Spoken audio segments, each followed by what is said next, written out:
স্বামীজির আমার ভারত অমর ভারত থেকে পাঠ করছি সুহৃদ সামন্ত, একাদশ শ্রেণী, পৃষ্ঠা সংখ্যা 23। হিন্দু যেন কখনো তার ধর্ম ত্যাগ না করে, তবে ধর্মকে তার নির্দিষ্ট সীমার ভিতর রাখতে হবে আর সমাজকে উন্নতির স্বাধীনতা দিতে হবে। ভারতের সব সংস্কারকই এই মহা ভুল করেছেন যে পৌরোহিত্যের সব রকম অত্যাচার ও অবনতির জন্য তারা ধর্মকেই দায়ী করেছেন এবং ধর্মের অবিনশ্বর দুর্গকে ভেঙে ফেলবার চেষ্টা করেছেন। ফল কি হয়েছে?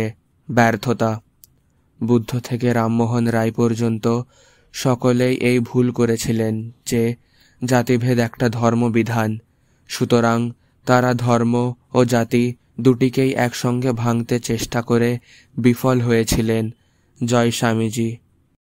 স্বামীজির আমার ভারত অমর ভারত থেকে পাঠ করছি রিমি মল্লিক, ষষ্ঠ শ্রেণী, পৃষ্ঠা সংখ্যা 109।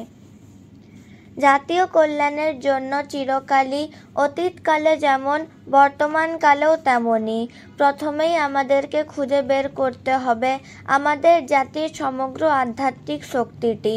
ভারতের বিক্ষিপ্ত আধ্যাত্মিক শক্তিগুলিকে একত্র করাই ভারতের জাতীয় একত্ব সাধনের একমাত্র উপায়।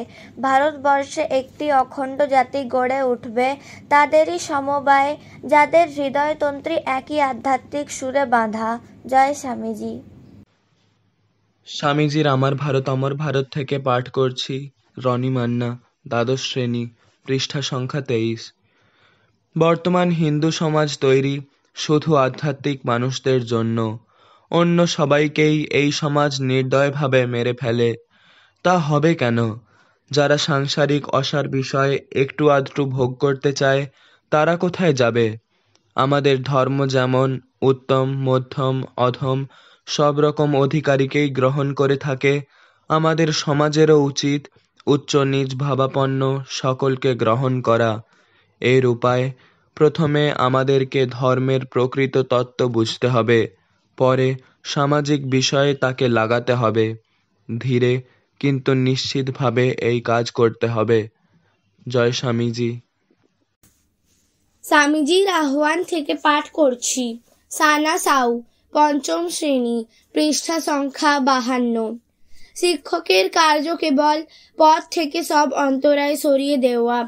আমি যেমন সর্বদা বলে থাকি, অপরের অধিকারে হাত দিও না, তাহলে সব ঠিক হয়ে যাবে। অর্থাৎ আমাদের কর্তব্য রাস্তা সাফ করে দেওয়া। জয় স্বামীজি।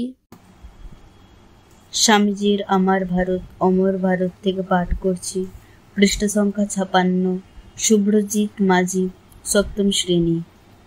ভাষা ভাবের বাহক, ভাবই প্রধান, ভাষা পরে। যেটা ভাবহীন, প্রাণহীন, সে ভাষা, সে শিল্প, সে সঙ্গীত কোনো কাজের নয়। এখন বুঝবে যে জাতীয় জীবনে যেমন যেমন বল আসবে, তেমন তেমন ভাষা, শিল্প, সঙ্গীত প্রভৃতি আপনা আপনি ভাবময় প্রাণপূর্ণ হয়ে দাঁড়াবে। দুটো চলিত কথায় যে ভাবরাশি আসবে তা 2000 ছাঁদি বিশেষণেও নাই। জয় স্বামীজি।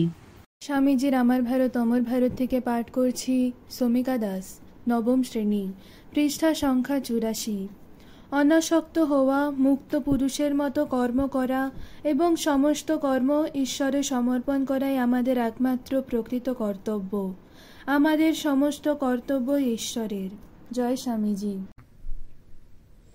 স্বামীজির আমার ভারত আমার ভারত থেকে পাঠ করছি পৃষ্ঠা সংখ্যা 139।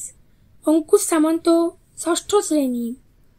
অন্যে যাই ভাবুক আর করুক, তুমি কখনো তোমার পবিত্রতা, নৈতিকতা আর ভগবত প্রেমের আদর্শকে নিচু করো না। যে ভগবানকে ভালোবাসে তার পক্ষে চালাকিতে ভীত হবার কিছু নেই। স্বর্গে ও মর্তে পবিত্রতাই সবচেয়ে মহৎ ও দিব্য শক্তি। জয় স্বামী বিবেকানন্দ।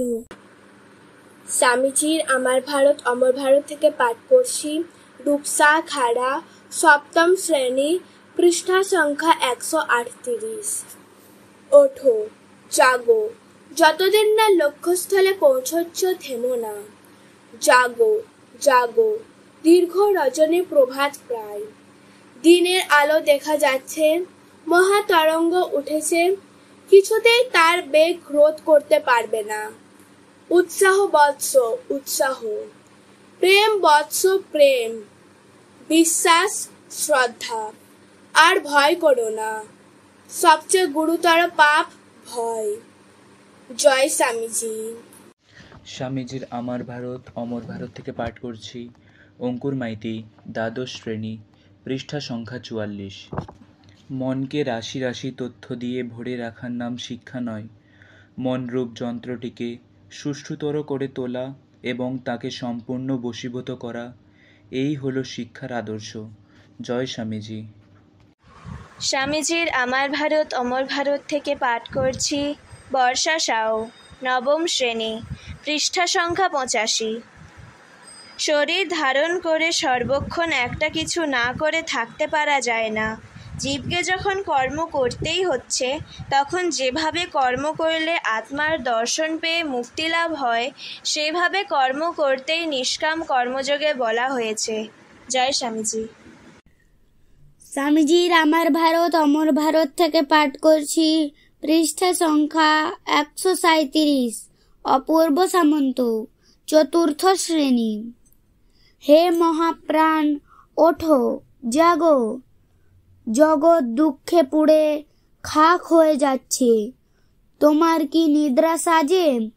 এসো, আমরা ডাকতে থাকি, যতক্ষণ না নিদ্রিত দেবতা জাগ্রত হন।